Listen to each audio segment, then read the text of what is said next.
Let's start. You are currently trapped, not in a physical cage, not behind iron bars, but inside a financial prison built entirely out of numbers. In the year 2026, millions of Americans are staring directly into the teeth of a bizarre, almost unbelievable economic glitch. They literally cannot afford to move out of their own homes. Imagine you bought a house just a few years ago, back in the golden days of 2020 or 2021. You locked in a sweet, historically low 3% mortgage rate. Your monthly payment is affordable. Life is good, but fast forward to today, and you need to move. Maybe your family grew and you need another bedroom. Maybe you got a massive promotion across the country. Maybe you just want to live closer to your aging parents. So you open up a real estate app and look at the current market. And you realize something utterly terrifying. Because interest rates have skyrocketed over the last few years, the math of everyday life has fundamentally broken. If you sell your current home and buy a new one at a 7, 8, or even 9% mortgage rate, your monthly payment will literally double. And that is for the exact same size house, in the exact same kind of neighborhood.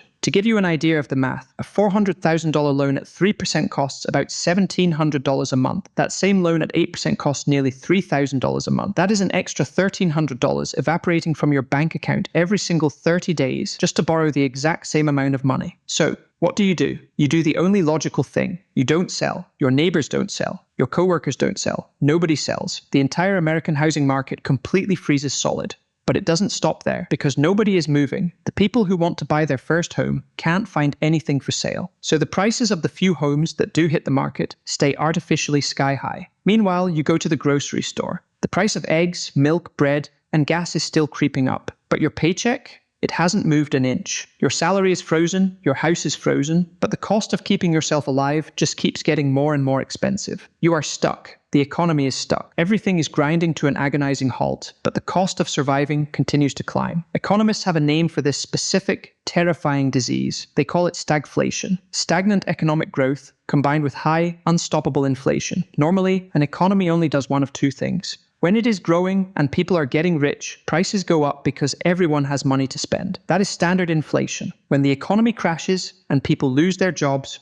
prices go down because nobody has money to spend. That is a recession. But stagflation is the mutant hybrid of the two. It is an economic cancer. It means the economy is crashing and you are losing your buying power, but prices are still shooting to the moon. It is the absolute worst-case scenario for any financial system. And the scary part? We've seen this exact ghost before. Let's rewind the clock to the 1970s. America was caught in a nightmare. Coming out of the post-World War II boom, the United States felt invincible. The 1950s and 60s were an era of massive prosperity. But behind the scenes, the government was making a catastrophic mathematical error. Politicians wanted to fund the massive, incredibly expensive Vietnam War. At the exact same time, they wanted to fund President Lyndon B. Johnson's Great Society social programs at home. They wanted both guns and butter, but they didn't have the tax revenue to pay for both. So what did they do? They did what governments always do. They quietly pressured the Federal Reserve to print more money. For a while, it seemed to work. But then, the illusion shattered. In 1971, President Richard Nixon officially took the United States off the gold standard. The US dollar was no longer backed by physical gold. It was now a fiat currency, backed by absolutely nothing except the promise of the government. The money printers were officially unleashed. Then came the spark that lit the powder keg. In 1973, an oil crisis hit. Foreign oil producers in the Middle East enacted an embargo against the United States. Energy prices exploded overnight. Gas lines stretched for miles. Suddenly, the cost of manufacturing, shipping, and producing literally everything shot through the roof. But the economy wasn't growing. Businesses couldn't afford the new energy costs, so they started laying people off. Unemployment was spiking. The government panicked. They had never seen anything like this. They tried everything.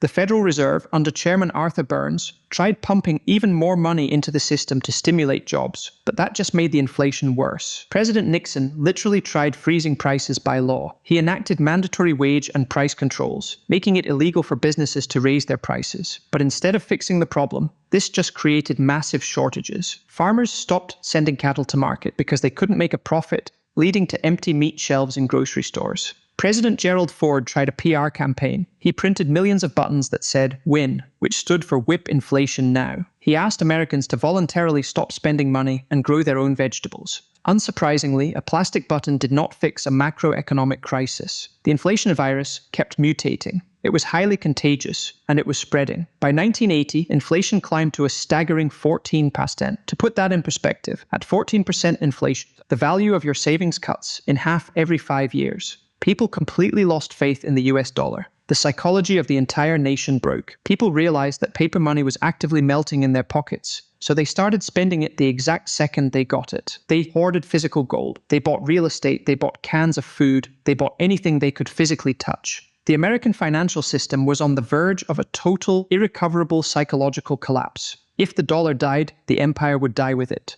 Enter the Dragon Slayer. In August of 1979, President Jimmy Carter appointed a man named Paul Volcker as the chairman of the Federal Reserve. Volcker was a giant of a man, standing 6'7". He was completely bald, spoke in a deep, intimidating rumble, and constantly smoked cheap cigars. And most importantly, he understood a dark, unpopular truth. There was only one way to kill the inflation dragon. You couldn't talk to it. You couldn't regulate it. You had to starve it to death. Volcker realized that the root cause of the entire crisis was the money supply. There was simply too much paper money chasing too few physical goods. And as long as money was cheap to borrow from banks, people would keep borrowing it, spending it, and driving prices higher. To stop it, Volcker had to make money incredibly, painfully expensive. He had to choke the American economy on purpose. On a Saturday night in October 1979, an event known as the Saturday Night Special, Volcker announced a radical change. The Federal Reserve was no longer going to try and gently manage interest rates. They were going to violently restrict the supply of money, letting interest rates fly as high as they needed to go.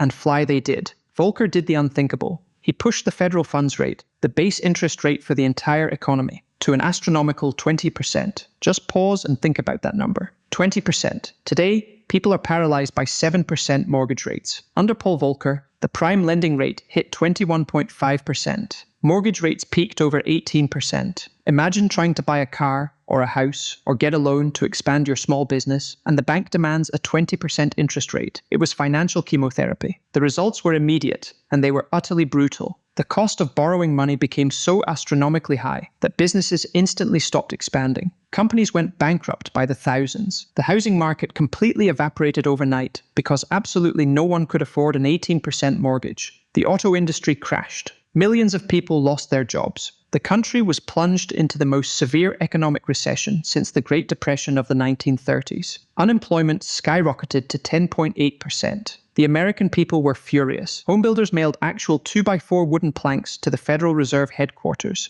begging Volcker to lower rates so they could build houses again. Car dealers mailed the keys of unsold cars to Volcker's office. Angry farmers, drowning in high-interest debt, drove their massive tractors directly to Washington, D.C., and blockaded the Federal Reserve building. Politicians screamed at him. Congress demanded he step down. Volcker received so many death threats from desperate, ruined citizens that he was forced to hire armed guards just to walk down the street. But Volcker did not blink. He sat in his office, smoking his cheap cigars, and he kept the rates sky high. He let the economy scream in absolute agony. He knew that if he backed down, the inflation dragon would come roaring back, and the US dollar would be destroyed forever. He held the line, and eventually, the fever broke. By choking the economy half to death, the demand for goods finally collapsed. Because nobody could afford to buy anything, businesses were forced to lower their prices to survive. By 1983, the inflation rate had been crushed. It fell all the way down to a healthy 3.2%. The dollar was saved.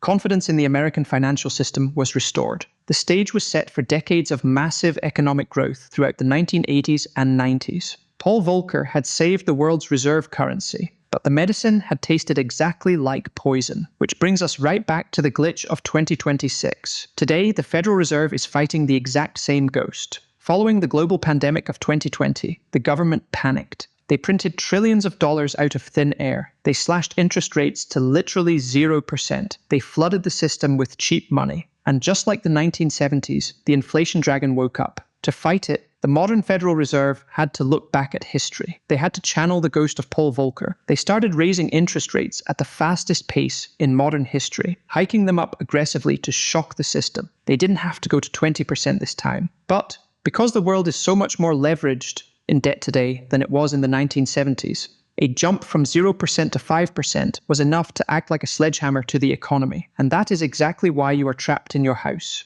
That lock-in effect, the frozen housing market, the pain you feel when you look at your credit card bill or your grocery receipt, that is the medicine working. The Federal Reserve is intentionally slowing the economy down. They are deliberately making it painful for you to borrow money, buy a house, or put things on credit. They are trying to orchestrate a controlled demolition of demand to prevent the dollar from losing its value. We are living through a modern, slow-motion version of the Volcker shock. The rules of money have violently shifted. The era of free, easy money that defined the 2010s is completely dead. The people who understand this historical cycle will survive. They will adjust their spending, lower their debt, and wait out the storm. The people who expect the world to go back to 3% mortgages and free money will be crushed by the new reality. If you want to understand these hidden forces controlling your wealth, hit the subscribe button. We decode financial history so you don't get crushed by the future. The economy isn't broken, it's just resetting. And the only question is, who survives the reset?